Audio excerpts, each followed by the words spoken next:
everybody, it's Catherine from Jayne Catherine on Books, and I'm here today with one of my reviews and news, and I'm going to give a bit of information about the books that I read in November. I've not had a brilliant reading month. There's been so much going on, hasn't there, with COPPA, and also I have to get ahead for Christmas in November because we're going down next week to meet up with all the family and do a present swap and have a get together and have a nice family buffet, and I have to get everything ready well in advance, get all the presents bought, and just got a few more bits to wrap. So sorry I might be ahead of everybody else with getting my Christmas stuff ready, but you know, as you can appreciate, with people spread all over the UK, you know, it's easier to meet in a central place and have a get together. So without further ado, we'll go on with what I have read, and then a little bit of upliftment about COPPA. I don't think we're quite out of the woods yet, but we're going in the right direction, so we'll come to that soon. So the first one is The Redemption of Alexander Seaton, and this is book one in the Alexander Seaton historical fiction series by MacLean. Now we have another series, the Seeker series by MacLean, and I know there are some of you out there that have started that and are really enjoying it. Well, the Alexander Seaton series is the first series that MacLean wrote, and before she then came on to write the Seeker series. This was her debut, The Redemption of Alexander Seaton. Yes, it was a difficult one to rate, really. I gave it 3.5. Historically, because she is a historian, so historically, I think you got very well written historical elements in there. I thought you felt the time and place, you felt the atmosphere of the time. So I really enjoyed that. I think the writing is very clever and very skilled, and I think as time goes on, obviously I've not read any of the Seeker series yet, but David has, and he's enjoyed what he's read so far. So I think that it's a matter of she's a really good author and improves, you know, her writing style and putting the plot together as she goes along. So I'm expecting that to improve, really. My criticism of it was, I don't mind slow-paced plots, but this was very slow-paced and boring at times, and I felt that it was too long. I felt that a good chunk of it could have been cut out, and then you would have taken on board the slow pace. It would have fitted in with the atmosphere and everything that was going on, and yes, hopefully she gets better with that. So that is the first one. It's The Redemption of Alexander Seaton. So next after that, I read book two in that same series, A Game of Sorrows, and here we have Alexander Seaton that's going away from where he lives in Scotland, and he's asked to go and help out with a family situation, and yeah, I sort of enjoyed this, but I didn't. It was again another difficult one to rate. I gave this one 3 stars. I felt at the start you could see, I thought, oh yes, we're getting there. You know, I can see that there is a change in the style, the plot, and I do like the characterizations, and I do like the character of Alexander Seaton. However, again, I found this very, very long and at times boring. So I've decided I'm not going to continue with this series. There was just too long drawn out for me, and the plot, it's as if there's some good elements of the plot, but it didn't all gel together as a whole for me. But I'm looking forward to reading the Seeker series, so I shall try that next. because I do think the writing style and the writing's very easy to get along with. You can imagine yourself in, you know, the atmosphere that's created, and you can imagine yourself there in that time. I do like the characters. I think it's the structure of the plot that I have a bit of a problem with. So I shall go on and try The Seeker. Then next I read, let's have a look, and I'm leaving the pictures obviously up here. I next read Murder at the Vicarage, and I did a buddy read with this. This is a book 1 in Miss Marple series for Agatha Christie. And as you know, I love my Poirot, but not really read Miss Marple series. I think I've read one that we ended up at the book, you know, in my physical book club at the library. And I think that was Death on the 450 from Paddington or something along those lines. But I wanted to start the series from the beginning. And as you know, I generally do crime buddy read with Cheryl from CR Flames Fan. So we've decided we're going to start the Miss Marple series from book 1. So we buddy read this together. And actually, I really enjoyed it. I gave it 4 stars. I think it's got a different feel altogether from Poirot. And you could tell you can tell it is written by Agatha Christie. It has got her trademark where she has loads and loads of characters in. She introduces them all at the beginning, so you know you have to get them all straight in your head to work out who's who and what they're doing, which is a bit difficult sometimes when there's loads of characters all at once. But that is her style, and they've got a vicar who is, I think he fancies himself as a bit of an amateur sleuth, the vicar in this, and actually he's the narrator in book 1.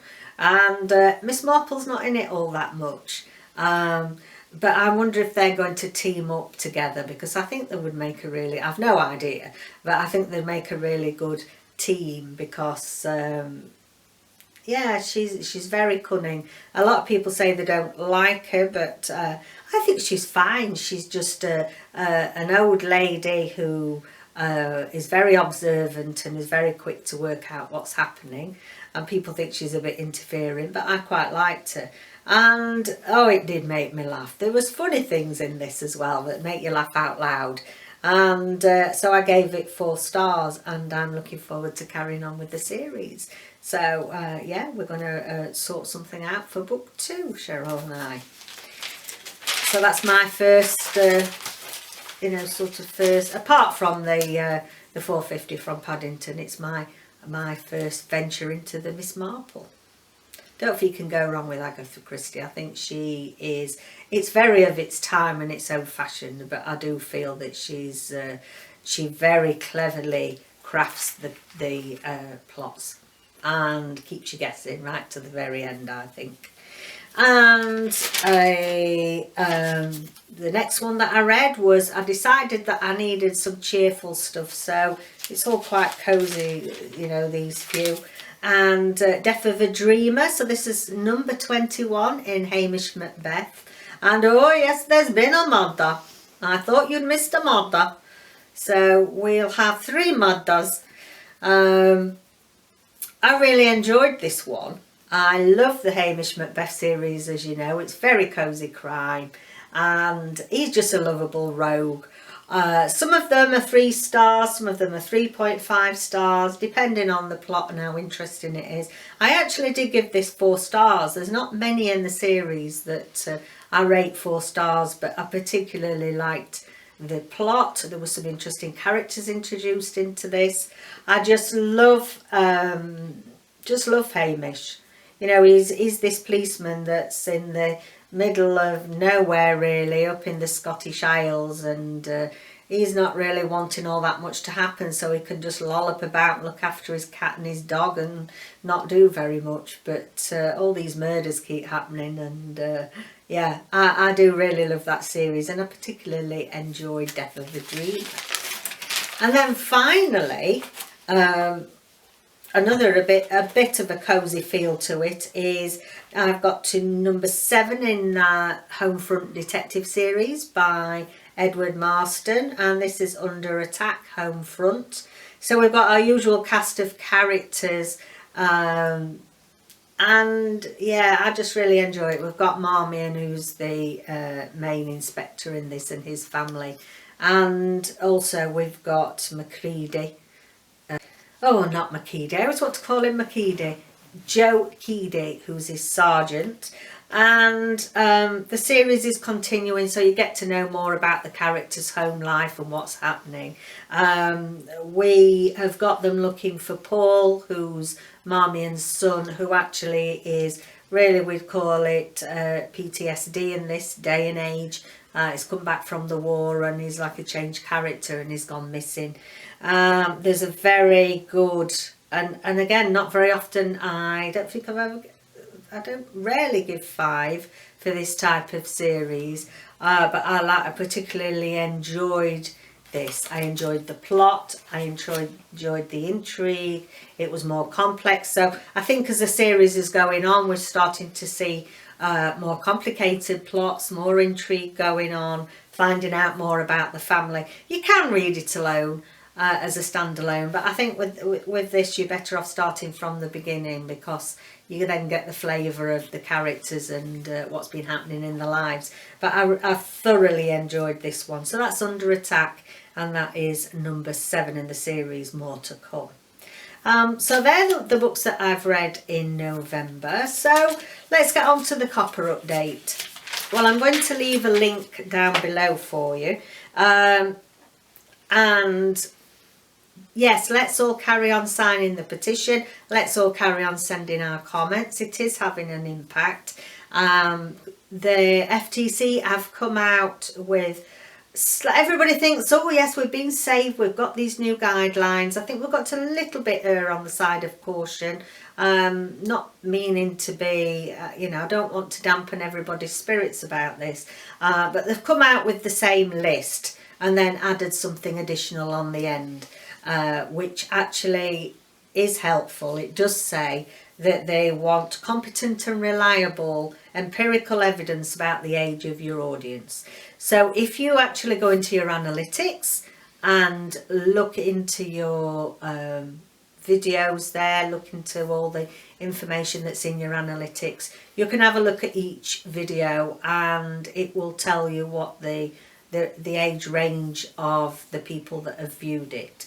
Now I've done that with all mine, and I know a lot of other people are doing that, and I haven't had anybody that's under 13 looking at my videos, watching my videos. So you need to carry on gathering that evidence. So if you do that and write it down, I always say, I suppose it's the nurse in me and you know, data compliance, etc. Write down on the date that you did all this, that you checked this empirical evidence, and then as you move forward, keep checking the films that you're doing to make sure that people are not suddenly become interested in you. I mean, they're not interested in me. If they see my thumbnails and see somebody that's as old as me, oh crikey, there'll be nothing worth watching there, watching her. So I had quite a few rude comments on my COPPA video about my age, how I looked, all sorts of, yeah, weird and strange things which I did delete.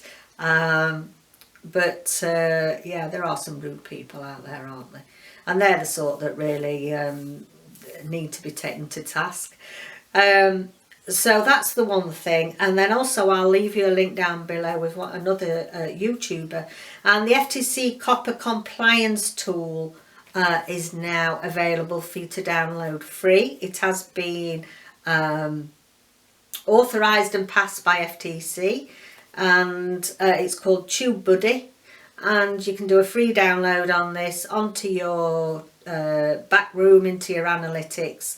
And what it actually will do, it will highlight, because you're saying that YouTube have looked at everybody's videos, and this enables you to see what they've deemed it as, whether you've marked it up correctly. So that'll be very, very useful, because that's something that's been quite concerning. I'm not sure how they've managed to look at all the millions and millions of videos so far, and I've not actually, only found this out today, so I've not downloaded it and had a go at it and checked things with it myself. So you know, it's there for people to use, and if that helps us to do our very best, I think it's about showing that we're doing our very best to comply and to mark up our videos correctly to the best of our ability. So we are moving in the right direction. There are 2 things that they've now come out with that are useful. Let's hope that we go even further. So please don't stop sending your petitions and your comments in. And yeah, let's hope that we're all going to get more clearer guidelines on this, and we can move on into 2020 and you know, enjoy our lovely hobbies. So just a little bit of bookish news for you to go with that. There's a new book out, The Christmasaurus and the Winter Witch. So all of you that have loved Tom Fletcher's Christmasaurus, and you know, it has been a stage play, we've got book 2, which is The Winter Witch. I'll leave you the details down below. I'm not going to discuss that or show the photo of that for obvious reasons. And next, the 3rd book in the Extinction Trials series is out. So, it might be year before last I read the Extinction Trials YA book. A bit like Jurassic Park meets The Hunger Games. I loved it. I was very surprised that I loved it. This wouldn't normally be my book. So I've got book 2, which I haven't read yet, which is Exile. And then now book 3 is Rebel. So I'll leave the details of that down below. So just those of you that have, from my recommendations, are enjoying the Extinction Trials series, then book 3 is available.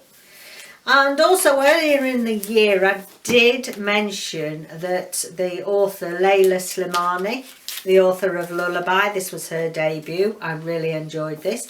Not to everyone's taste, it could be a bit macabre. And yes, it starts off with actually the murder taking place of some young children, and works backwards of how we got to that. Well, she's now got her latest book out, the 2nd book that she's written, called Adele. I haven't got that yet. I need to get hold of that. It's going on my Christmas list. So yeah, for those of you that enjoyed Lullaby, then Adele is out now. So yeah, if you want to get that on your Christmas list too. And then finally, as you know, David and I are enjoying the Abir Mukherjee series, the Sam Wyndham series, which is historical fiction, which is based in India, and he's a police detective that's gone over there to be in charge in the times of the upheaval and the Raj and all that. And we're really enjoying this series. So book 4 is out now. This is Death of the East. In the East, sorry, not of the East. Death in the East. And actually this one is a split time narrative. Not a great difference in timing. One's set in 1905 London and 1922 India. So it's sort of reflecting back on when Sam Wyndham was a young police officer. And yeah, I'm really looking forward to this. David's already started it. He'd finished his book before me, so he got his dabs on it first. They are quite chunky books, but nicely written. They flow well. As with most historical fiction, you know, they are slower plots. But yeah, we've really enjoyed his other ones. I took a while to get used to it at first. I wasn't overly keen when I first started reading book 1. But yeah, you've just got to get used to the writing style and get used to the flavour of it. And actually, I've warmed to Sam Wyndham as the books have gone on. I wasn't all that keen on him to start with, and I thought, I can't really relate to this character. I'm not sure this is going to work for me. But actually, you do start to get to know him a bit better, and you do warm to him a bit more. He's quite flawed in a lot of ways. So yes, so that's my last bit of news, Death in the East, if you're enjoying that series.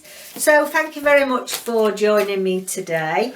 Not that many books read in November, but I've got a lovely list of things I want to get to this month. because today is the 1st. So yeah, we're now into Vlogmas territory. So thank you for joining me. Don't forget to like and subscribe, and I'll see you in my next video. Bye for now.